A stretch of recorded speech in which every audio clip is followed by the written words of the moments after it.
හැමෝටම ආයුබෝවන්. අද ඔයාලා එකතු වෙලා ඉන්නේ තාපයේ එකකේ තුන්වෙනි වීඩියෝ එකත් එක්ක. අපි පළවෙනි වීඩියෝ දෙකේදී සාකච්ඡා කරා තාප උෂ්ණත්ව මිතිය කියන කොටස සහ තාප ප්‍රසාරණය කියන කොටස. හරි. එතකොට අද වීඩියෝ එකේදී සාකච්ඡා කරන්නේ වායු වල තාප ප්‍රසාරණය සම්බන්ධයෙන්. හරි. අපි දෙවෙනි වීඩියෝ එකේදී සාකච්ඡා කරද්දී කිව්වා දෙවෙනි වීඩියෝ එකේදී අපි සාකච්ඡා කරේ ඝන සහ ද්‍රව කියන ද්‍රව්‍ය වල තාප ප්‍රසාරණය සම්බන්ධයෙන් විතරයි. ඒ නිසා අද වීඩියෝ එකේදී වායු වල තාප ප්‍රසාරණය සම්බන්ධයෙන් සාකච්ඡා කරනවා. එතකොට මම මේ වීඩියෝ සීරීස් එකේදී සාකච්ඡා කරන්නේ තියරි කොටස් සම්බන්ධයෙන් විතරයි. ප්‍රශ්න සාකච්ඡා කරන්නේ නැහැ. මොකද ප්‍රශ්න සාකච්ඡා කරන වීඩියෝස් මම වෙනම දානවා. ඒවත් ඔයාලට බලා ගන්න පුළුවන්. මේ වෙද්දි සැලකියුතු ප්‍රශ්න ප්‍රමාණයක් අපි සාකච්ඡා කරලා දෙනවා. ඒ යටතේ පාස් පේපර් රචනා ප්‍රශ්න සහ ඒ වගේම MCQ සාකච්ඡා කරලා දෙනවා. ඒ වගේම පාස් පේපර් නොවන අනෙකුත් මොඩල් පේපර් වල රචනා ප්‍රශ්න කිහිපයකුත් සාකච්ඡා කරලා තියෙනවා. හරි. ඒතකොට ඔයාලට මේ වීඩියෝ එකත් එකතු වෙලා ඉන්න පුළුවන්.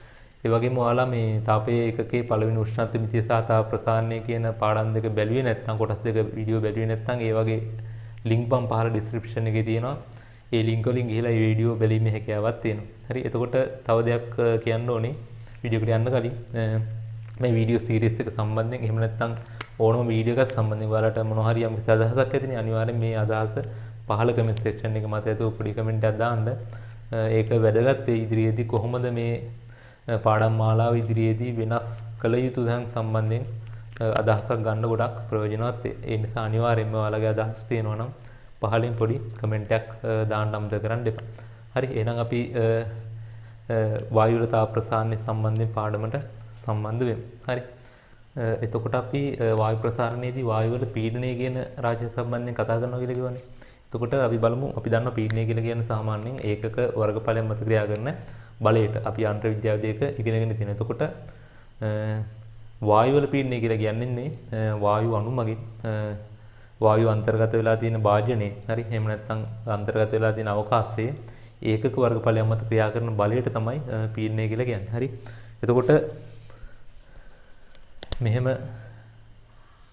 කිසි භාජනයක වායුවක් අන්තර්ගත වෙලා තියෙනවා නම් හරි මෙහෙම වායු අණු තියෙනවා. අපි දන්නවා මේ වායු අණු මේ විදිහට විවිධ දිශාවලට චලනය වෙමින් තමයි තියෙන්නේ. එතකොට මෙන්න මේ වායු අණු මෙන්න මේ අන්තර්ගත වෙලා තියෙන බඳුනේ වදිනවා. හරි. බඳුනේ මේ විදිහට වදිනවා. වැදිලා ආපහු පොළාපැනීමක් සිද්ධ වෙනවා. මෙන්න මේ හැම වායු අණුවක්ම එහෙමයි. එතකොට වැදිලා ආපහු පොළාපනිනකොට මේ ගම්මිතා වෙනසක් සිද්ධ වෙනවා. වායු අණුවට යම්කිසි ස්කන්ධයක් තියෙනවා. හරි. එතකොට වැදිලා පොළාපනිනකොට ගම්මිතා වෙනසක් සිද්ධ වෙනවා. මෙන්න මේ ගම්මිතා වෙනස නිසා මෙන්න මේ භාජනයේ පෘෂ්ඨය මත බලයක් ඇතිවීම සිද්ධ වෙනවා. එතකොට ඒ ඒකක වර්ගඵලයක් මත ක්‍රියා කරන බලය තමයි වායුවේ පීඩනය කියලා කියන්නේ. පීඩනය කියලා කියන්නේ ඒකක වර්ගඵලයක් මත ක්‍රියා කරන බලයට. හරි. එතකොට අපි පීඩනය යාන්ත්‍ර විද්‍යාවේ ඉගෙන ගත්තේ පීඩනයමයි ඒකක විදිහට වර්ග මීටරයට නිව්ටන් කියලා. එහෙම නැත්නම් පැස්කල් කියලා. ඒ වගේ තමයි වායු වලත් පීඩනයමයි ඉන්නේ. පීඩනයමයි ඒකක විදිහට අපිට වර්ග මීටරයට නිව්ටන් ඒකකේ භාවිතා කරනවා. ඒ වගේම පැස්කල් කියන එකකේ භාවිතා වෙනවා. මේවා තමයි අන්තර්ජාතික ඒක විදිහට. ඊට අමතරව භාවිතා වෙනවා වායුගෝලීය පීඩනය ATM භාවිතා වෙනවා. ඒ වගේම රසදිය සෙන්ටිමීටර භාවිතා කරනවා. හරි. ඒ වගේම තමයි රසදිය මිලිමීටර භාවිතා වෙනවා. ඒ වගේම බා කියන ඒකකේ භාවිතා වෙනවා.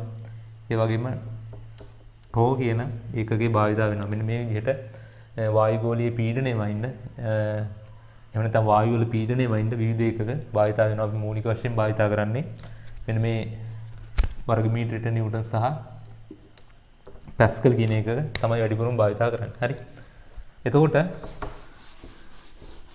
මේ වායු වල හැසිරීම සම්බන්ධයෙන් කතා කරනකොට මුලින්ම අපි ඉගෙන ගන්නවා වායුවක පීඩනය සහ පරිමාව විචලනය සම්බන්ධයෙන් අධ්‍යයනය කරනවා. හරි. එතකොට වායුවක නියත වායු ස්කන්ධයක හරි නියත ස්කන්ධයක උෂ්ණත්වය වෙනස් වෙන්නේ නැතිකොට වායුවේ පීඩනය සහ පරිමාව කොහොමද විචලනය වෙන්නේ කියලා බොයිල් කියන විද්‍යාඥයා පැහැදිලි කරලා තියෙනවා. ඒක අපි බොයිල් නියමය කියන නියමය යටතේදී ඉගෙන ගන්නවා. හරි. අපි බලමු මුලින්ම බොයිල් නියමය කියන්නේ මොකක්ද කියලා. බොයිල් නියමය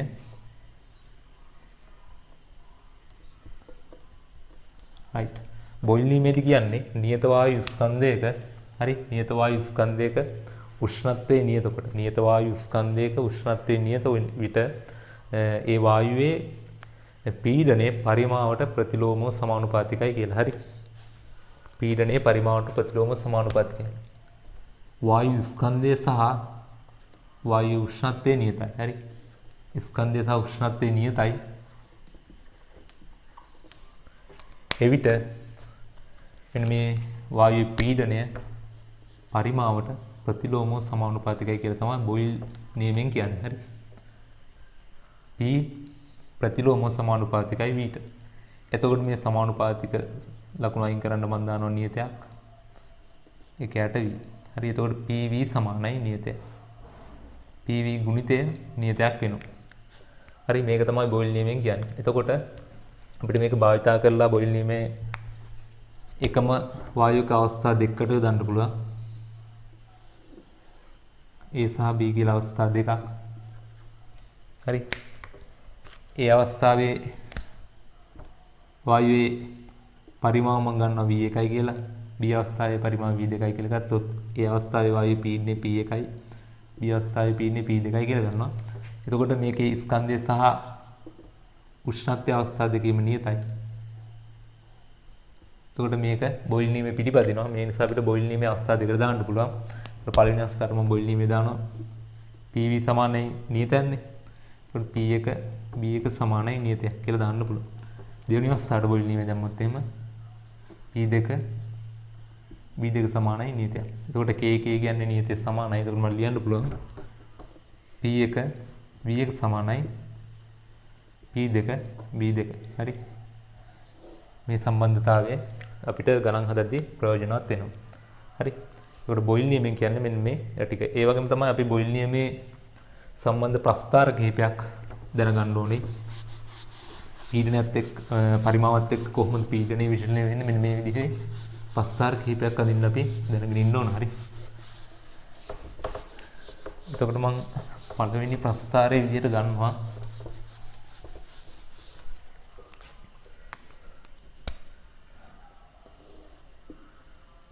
එකයට right එකයට V1 පීඩනය විචලනය වෙන විදිහ. හරි. එකයට V1 පීඩනය විචලනය වෙන්නේ හරි අනුලෝමෝනේ සමානුපාතික වෙන්නේ. එතකොට මෙන්න මේ විදිහේ ප්‍රස්ථාරයක් තමයි අපිට ලැබෙන්නේ. හරි මේ විදිහේ ප්‍රස්ථාරයක් තමයි ලැබෙන්නේ. එතකොට වායුවේ උෂ්ණත්වය වැඩි වෙන්න හරි එකම වායුවේ උෂ්ණත්වය වැඩි වෙන්න මෙන්න මේ ප්‍රස්ථාරයේ අනුක්‍රමණය මොකද වෙන්නේ? වැඩි වෙනවා. හරි අනුක්‍රමණය වැඩි වෙනවා. මේක මතක තියාගන්න ඕනේ. හරි. උෂ්ණත්වය වැඩි වෙන්න අනුක්‍රමණය වැඩි වෙනවා. එතකොට මේක T1 මේක T2 උෂ්ණත්වය මේක T3 උෂ්ණත්වය. හරි. ඒතර T1ට වඩා වැඩි T2 ඊට වඩා වැඩි T3. හරි. එකයට විත් එක්ක P විචලනය. ඊළඟට දැනගන්න ඕනේ කෙලින්ම පරිමාවත් එක්ක පීඩනයේ විචලනය වෙන විදිහ. හරි. පරිමාවත් එක්ක පීඩනයේ විචලනය වෙන්නේ මෙන්න මේ විදිහට. මෙන්න මේ වගේ විචලනයක් තියෙන පරිමාව වැඩි වෙද්දී පීඩනය අඩු වෙනවා. මොකද ප්‍රතිලෝමෝනේ සමානුපාතික වෙන්නේ. එතකොට මේකෙත් උෂ්ණත්වය වැඩි වෙන්න මෙන්න මේ ප්‍රස්ථාරේ මේ විදිහට ඉහළට එන්න ඕන. හරි. මෙන්න මේ විදිහට. එතකොට මේක T1 උෂ්ණත්වය මේක T2 මේක T3 මේකෙත් T1ට වඩා T2 වැඩි ඊට වඩා T3 වැඩි. හරි. එතකොට මේ ප්‍රස්ථාරයෙන් දෙන්න පුළුවන් වෙන්න ඕනේ. ඊළඟ ප්‍රස්ථාරය තමයි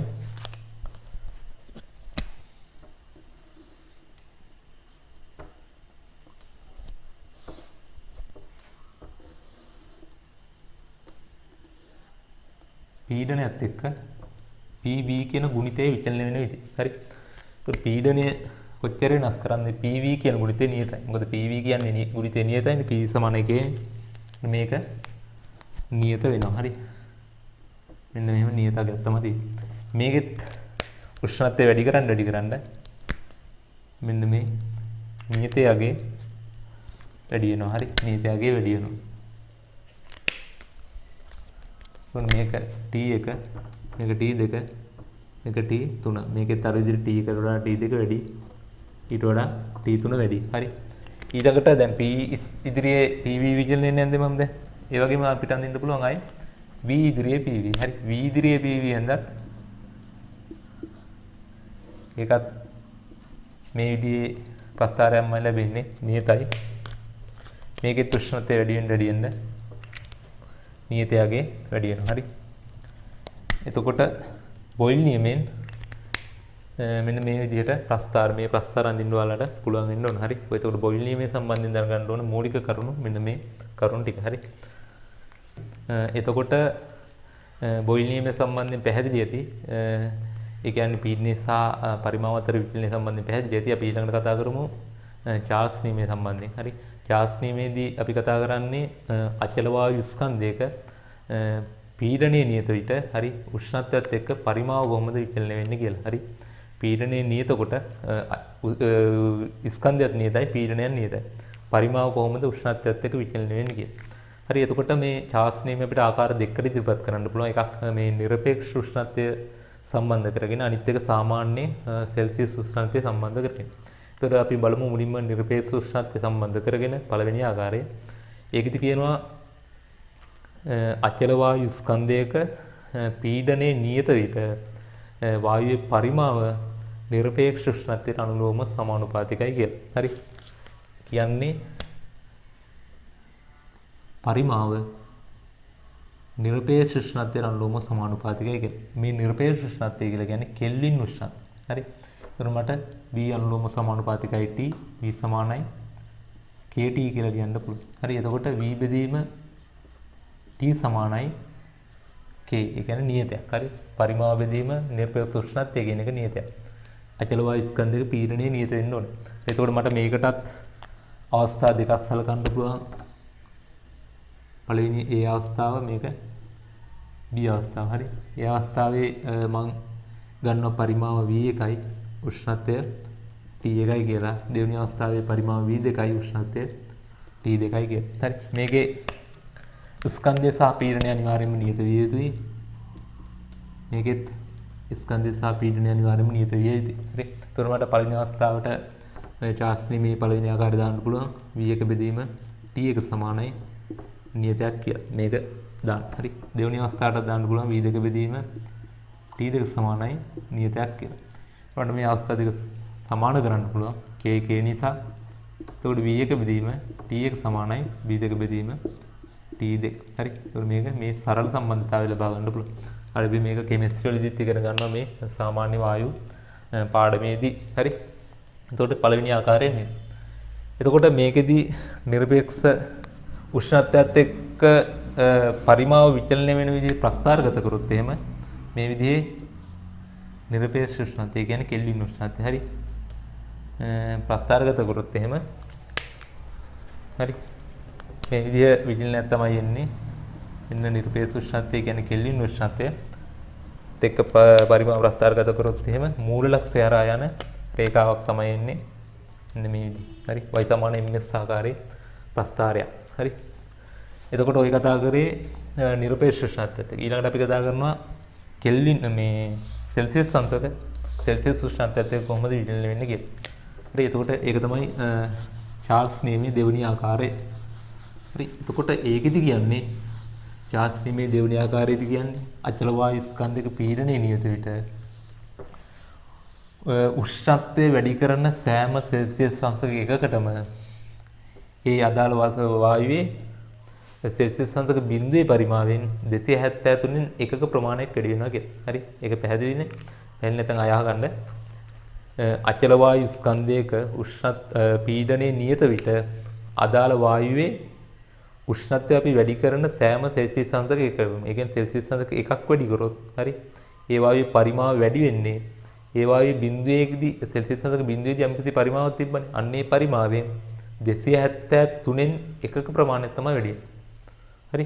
එතකොට අපි සෙල්සියස් අංශක දෙකකින් වැඩි කරොත් එහෙම වැඩි වෙන්නේ සෙල්සියස් අංශක බිඳුවේ පරිමාවෙන් 273න් එක වගේව දෙකක්.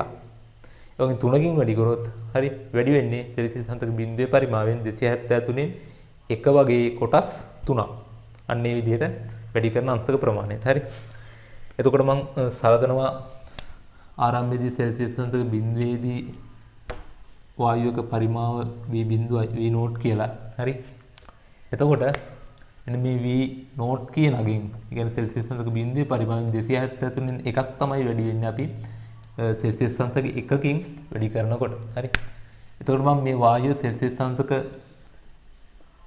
1ට උෂ්ණත්වය වැඩි කරා කියමු. එතකොට මේ වායුවේ නව පරිමාව වෙන්නේ මෙන්න මේ ආරම්භක බිඳුවේ පරිමාවෙන් වැඩි වෙන්න ඕනේ සෙල්සියස් අංශක 1කින් වැඩි කරොත් එහෙම 273න් එකක්. හරි. එතකොට බිඳුවේ පරිමාව තියෙනව කොහොමද? ඒකට තව එකතු වෙන්න ඕනේ බිඳුවේ පරිමාවෙන් 273න් එකක්. හරි. අපි එකකින් වැඩි කරේ.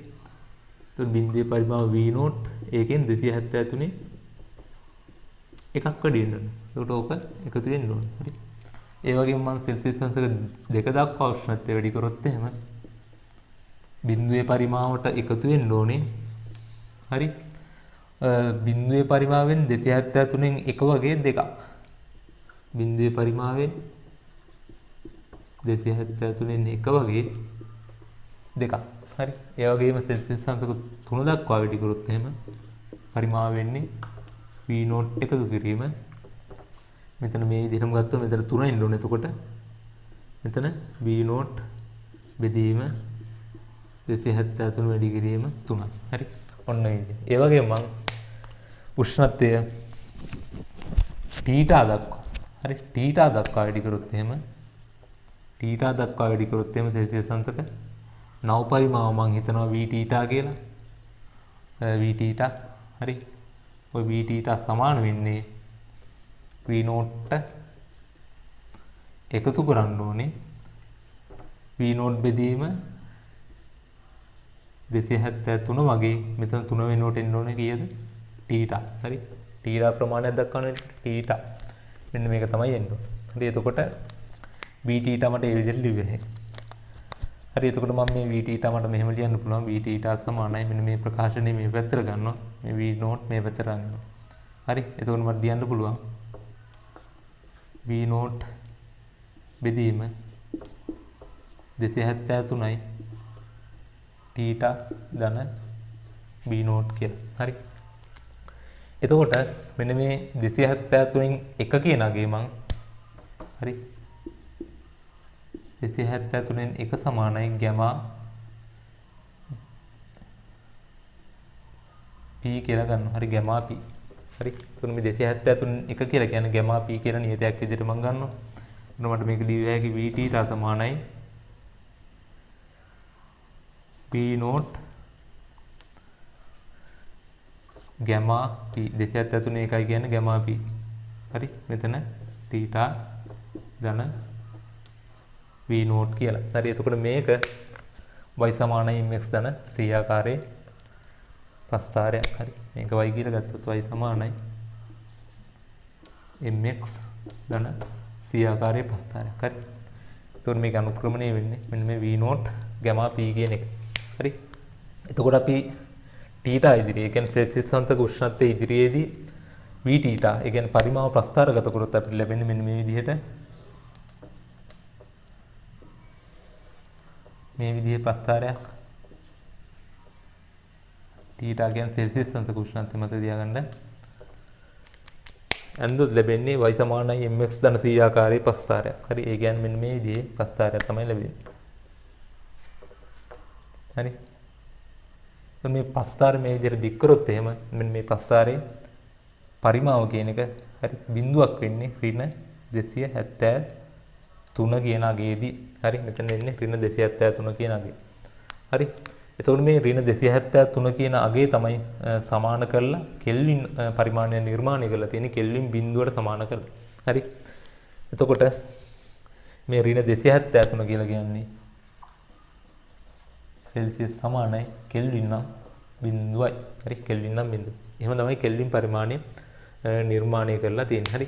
එතකොට මේ ගැමා p කියලා කියන්නේ, හරි, වායුවේ නියත පීඩනයේ පරිමා ප්‍රසාරණතාව. හරි. නියත පීඩනයේ, කියන්නේ මේකේ අපි පීඩනය නියතයි කියලානේ ගත්තේ. නියත පීඩනයේ පරිමා ප්‍රසාරණතාවය කියන එක තමයි මෙන්න මේ ගැමා p කියලා කියන්නේ. හරි. එතකොට චාර්ල්ස් නියමයෙන් අපි මෙන්න මේ කියන කොටස් පිළිබඳව දැනගන්න ඕනේ. හරි. එතකොට මේ ඍණ 273 කියලා කියන්නේ නිරපේක්ෂ ශුන්‍ය කියලා අපි කියනවා. නිරපේක්ෂ ශුන්‍ය කියලා කියන්නේ මේ නිරපේක්ෂ පරිමාණයේ ශුන්‍ය. එහෙම නැත්නම් බිඳුවේ අගයට. කෙල්වින් වල බිඳුවේ අගයට තමයි නිරපේක්ෂ ශුන්‍ය කියලා කියන්නේ. ඒක සෙල්සියස් අංශකවලින් ගත්තොත් එහෙම ඍණ 273යි. හරි. ඍණ 273යි. ඒතකොට මේ ටික චාර්ල්ස් නියමයෙන් සම්බන්ධයෙන් දැනගන්න ඕනේ. හරි අපි ඊළඟට කතා කරමු වායුවක පීඩනයට උෂ්ණත්වයට ඉදිරිය පීඩනය කොහොමද විචලනය වෙන්නේ කියලා. හරි එතකොට මේකෙදී අපි පීඩන නියමය සම්බන්ධයෙන් කතා කරනවා. එතකොට අපි මේකෙදී නියතව තියෙන අනිත් රාශි දෙක තමයි වායු ස්කන්ධය සහ පරිමාව කියන රාශි දෙක. හරි අපි එතකොට අර රාශි සලකලා බලද්දී අනිත් රාශිය අපි නියතව තියන්න ඕනේ. හරි එතකොට මේකෙදී අචල වායු ස්කන්ධයක නියත පරිමාව තමයි සලකන්නේ. හරි එතකොට පීඩන නියමය කියන්නේ මොකක්ද කියලා බලමු. පීඩන නියමයේදීත් කියන්නේ අර කලින් කතා කරපු චාර්ල්ස් නියමය සම්බන්ධයෙන් වගේමයි. ඒකෙදි කියන්නේ අචල වායු ස්කන්ධයක පරිමාව නියත කොට අචල වායු ස්කන්ධයක පරිමාව නියත විට අදාළ වායු පීඩනය නිරපේක්ෂ උෂ්ණත්වයට අනුලෝම සමානුපාතික වේ. හරි. අචල වායු ස්කන්ධයක පරිමාව නියත විට වායු පීඩනය නිරපේක්ෂ උෂ්ණත්වයට අනුලෝම සමානුපාතික වේ. මේක තමයි පීඩන නියමයෙන් කියන්නේ. හරි. එතකොට මේ විදිහට පීඩනය අනුලෝම සමානුපාතිකයි නිරපේක්ෂ උෂ්ණත්වයට. ඒ කියන්නේ කෙල්වින් උෂ්ණත්වයට. P සමානයි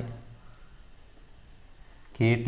හරි. එතකොට P බෙදීම T සමානයි K. හරි. එතකොට කලින් වගේ අපිට අවස්ථා දෙකකට දාන්න පුළුවන්. පළවෙනි අවස්ථාවට දැම්මොත් එහෙම හරි මෙතන නියත වෙන්නේ M සහ B නියතයි පරිමාව නියත වෙන්න ඕනේ අවස්ථා දෙකේම M සහ B නියතයි. එතකොට පළවෙනි අවස්ථාවේ පීඩනය P1යි උෂ්ණත්වය T1යි දෙවෙනි අවස්ථාවේ පීඩනය P2යි නිර්පේක්ෂ උෂ්ණත්වය T2යි. එතකොට පළවෙනි අවස්ථාවට මේ පීඩන නියමය මම දැම්මොත් එහෙම P1 බෙදීම T1 සමානයි නියතයක්. දෙවෙනි අවස්ථාවට දැම්මොත් P2 බෙදීම T2 සමානයි නියතයක්. අවස්ථා දෙක සමාන කරන්න පුළුවන්. එතකොට මේදි සරල සම්බන්ධතාවයක් ගන්න පුළුවන්. P1 බෙදීම T2 සමානයි P2 බෙදීම T2. හරි. එතකොට කලින් වගේමයි P සහ T ඉදිරියේ එහෙම නැත්නම් නිර්පේක්ෂ උෂ්ණත්වයේ ඉදිරියේ කියන්නේ කෙල්වින් උෂ්ණත්වයේ ඉදිරියේ පීඩනයේ ප්‍රස්ථාරගත කරොත් එහෙම එන්නේ y සමාන mx ආකාරයේ මෙන්න මේ මූල ලක්ෂ්‍ය හරහා යන රේඛාවක්. හරි. අනිවාර්යයෙන්ම කෙලින් උෂ්ණත්වය වෙන්න ඕනේ. හරි. ඒ වගේම තමයි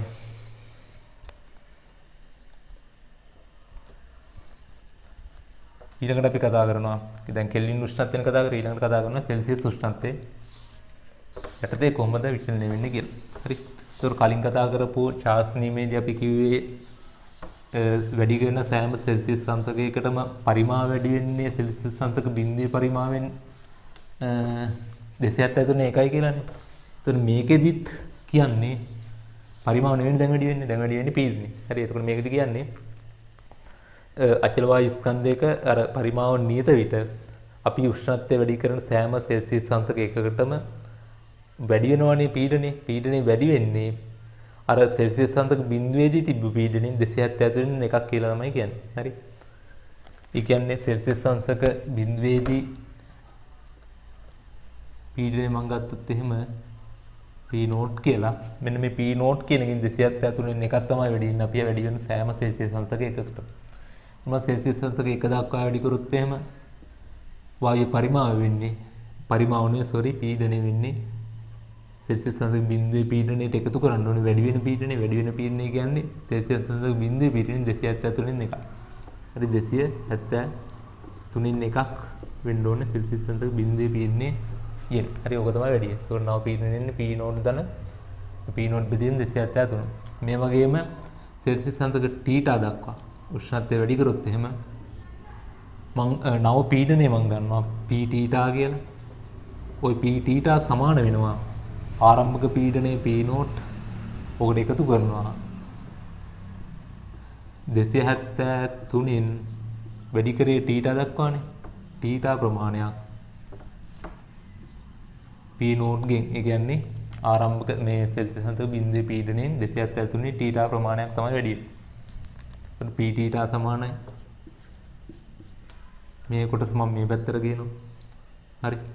ඊට මට ලියලා එකේ P නෝට් බෙදීම 273 වාරයක් තීටා ධන P නෝට්. හරි.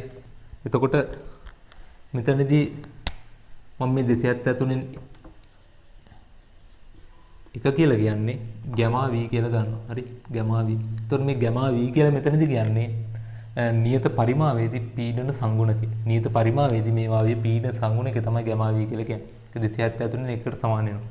හරි අපි කලින් ගත්තේ නියත පීඩනයේදී පරිමා ප්‍රසාරණතාවයනේ. පරිමා ප්‍රසාරණතාවය. මෙතන නම් නියත පරිමාවේදී පීඩන සංගුණකේ. ඒකට මට ලියන්න පුළුවන්. P තීටා සමානයි මෙතන P නෝට් වාරයක් 273 එක කියන එකට ගැමා v කියලා ලියනවා. ගැමා v තීටා ධන P නෝට්. හරි. එතකොට මේකත් y සමානයි mx ධන c ආකාරයේ ප්‍රස්ථාරය. y සමානයි mx ධන c ආකාරයේ ප්‍රස්ථාරය. m කියලා කියන්නේ මෙන්න මේ P නෝට් ගැමා v ට. හරි. එතකොට කලින් අපි උෂ්ණත්වය ඉදිරියේ පරිමාව වෙනද වගේම තමයි මෙතන පීඩනය. හරි.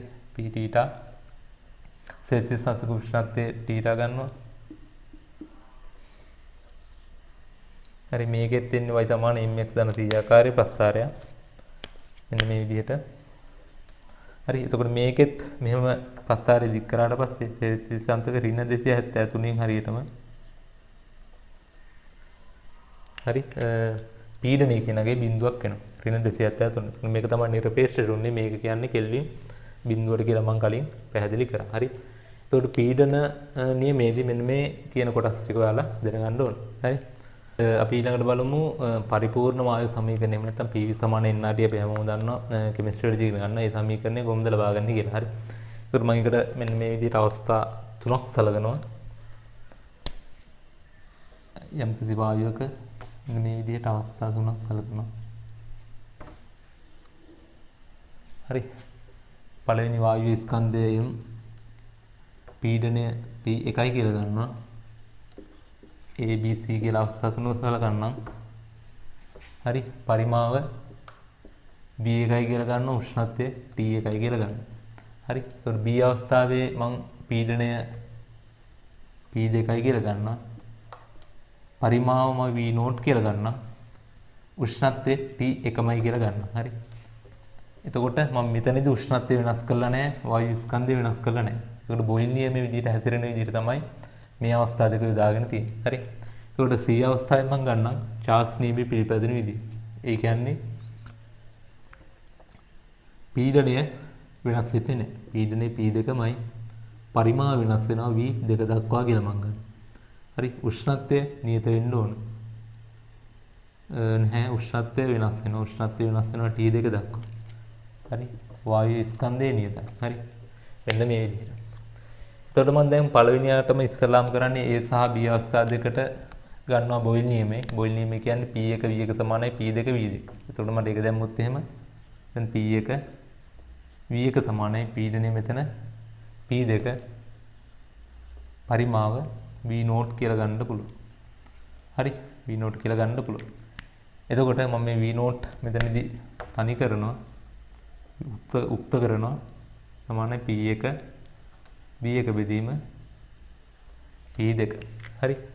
මම ඊළඟට කරන්නේ B සහ C අවස්ථාවට චාර්ජ් නියමය ගන්න. ඒ කියන්නේ V1 බෙදීම T1 සමානයි V2 බෙදීම T2.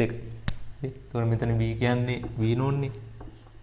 උෂ්ණත්වය T1 සමානයි මෙතන පරිමාව V2යි උෂ්ණත්වය T2. හරි. එතකොටත් මම මෙතනත් V නෝට් උක්ත කරනවා. V නෝට් සමානයි V2 මේ T1 මෙහෙට යනවා T1 බෙදීම T2. හරි. එතකොට මෙතනත් V නෝට් මෙතනත් V නෝට් මට මේ දෙක සමාන කරන්න පුළුවන්. සමාන කළා මම ලියනවා P1 B1 බෙදීම P2 මෙතනින් ගන්නවා. මෙතනින් ගන්නවා B2 T1 බෙදීම T2 කියලා. හරි. එතන මේ විදිහට ප්‍රකාශනයක් ගන්න පුළුවන්. මේ ප්‍රකාශනය මම තවදුරටත් සරල කරගන්නවා. හරි. P P1 මේ P2 මේ පැත්තට අරගෙන මේ T1 මේ පැත්තට ගන්න. එතකොට මට අවසාන වශයෙන් ලියන්න පුළුවන් P1 V1 බෙදීම T1 සමානයි P2 V2 බෙදීම T2 කියලා. හරි එතකොට ඔයාලට පැහැදිලි මෙන්න මේ P V බෙදීම T කියන ප්‍රකාශනයේ නියතයක්. හරි පීඩනය වැඩි කිරීම V පරිමාව බෙදීම නිර්පේක්ෂ උෂ්ණත්වය කියන ප්‍රකාශනයේ නියතයක්. හරි වායුවක එතකොට P V බෙදීම T සමානයි නියතයක්. හරි නියතයකි. හරි එතකොට මෙන්න මේ නියතය වායු මවුල එකක් සැලකුවොත් ඒක අපි සලකනවා R කියලා. හරි වායු මවුල එකකට මෙන්න මේ නියතය R කියලා ගන්න. සර්වත්‍ර වායු නියතය කියලා කියන්නේ. හරි මේකේ අගය වෙන්නේ 8.314 ජූල් කෙල්විනේට මවුලයට. හරි කෙමිස්ට්‍රි වලදී භාවිතා කරනවා. එතකොට මවුල එකකට තමයි R වෙන්නේ. එහෙමනම් මවුල n සංඛ්‍යාවකට nr වෙනවා. හරි මවුල එකකට ගත්තොත් PV සමානයි T සමානයි R. මවුල n සංඛ්‍යාවකට ගත්තොත් මේක nr වෙනවා. හරි nr. එතකොට PV බෙදීම T සමානයි nr. අපිට අවසාන වශයෙන් ගන්න පුළුවන් සංයුක්ත වායු සමීකරණ පරිපූර්ණ වායු සමීකරණේ PV සමානයි මෙන්න මේ T මේ පැත්තට ගියාම nRT. මේ PV සමාන nRT ගන්න පුළුවන්.